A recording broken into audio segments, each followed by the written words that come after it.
The Duke and Duchess of Sussex now live in a £11.4 million mansion in Montecito with their son Archie, but their first marital home was more humble. Meghan first moved in with Harry shortly before their engagement announcement and settled into the two-bedroom, one-bathroom property on the Kensington Palace estate. In fact, the cottage was so cosy Harry often had to duck to avoid the low ceilings. Despite the size, Meghan was just happy to finally be living with her partner, instead of being separated by a vast ocean. What's more, her enthusiasm for interior design allowed her to dress it up and make it feel more like hers. In the book, Finding Freedom, co-authors Omid Scobie and Carolyn Durand wrote, "There was work to be done on the domestic front." During her previous stays in London, Meghan left clothes and a few decorative touches, but now she had to find room for all her belongings. Her natural eye for design had gone a long way toward dressing up the house, but there wasn't really anything she could do to change the size.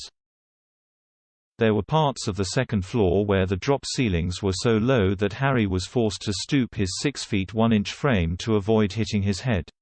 And Meghan's wardrobe nearly filled one of the bedrooms. But a little crowding was hardly a problem. After months of long distance, Meghan was thrilled to finally be sharing a zip code, W84PY, with her partner. They continued, "Meghan always likes to make the places she lived in as comfortable and chic as possible, and she'd moved often due to the nature of her work." This domestic bliss reportedly helped her cope with the huge change in her life. Meghan's interior design style could be seen on her now defunct blog The Tig, where she uploaded pictures of her home in Toronto. She generally went for a quite clean, cool look with lots of black and white.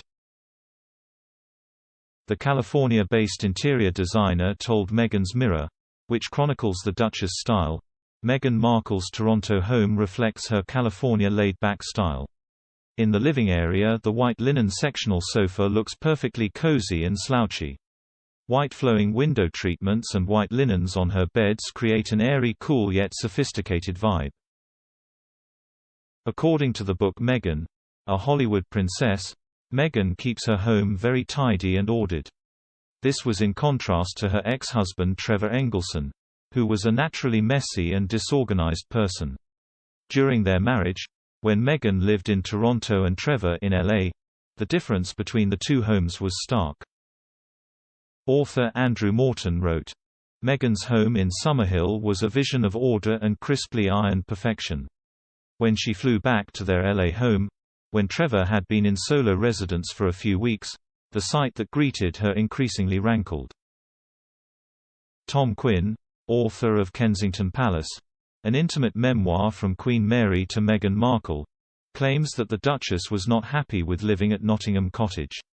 He claimed she had been drawn in by the fantasy of the royal family and was disappointed when she found out she and Harry would be living in a little cottage.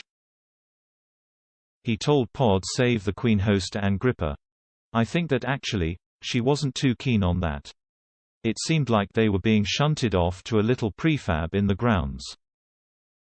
However, Finding Freedom said Meghan felt at home at Not Cot with Harry, adding, "She's always been able to bloom whereas she was planted, but she hadn't moved to London to start a new job. She had moved to London to start a new life."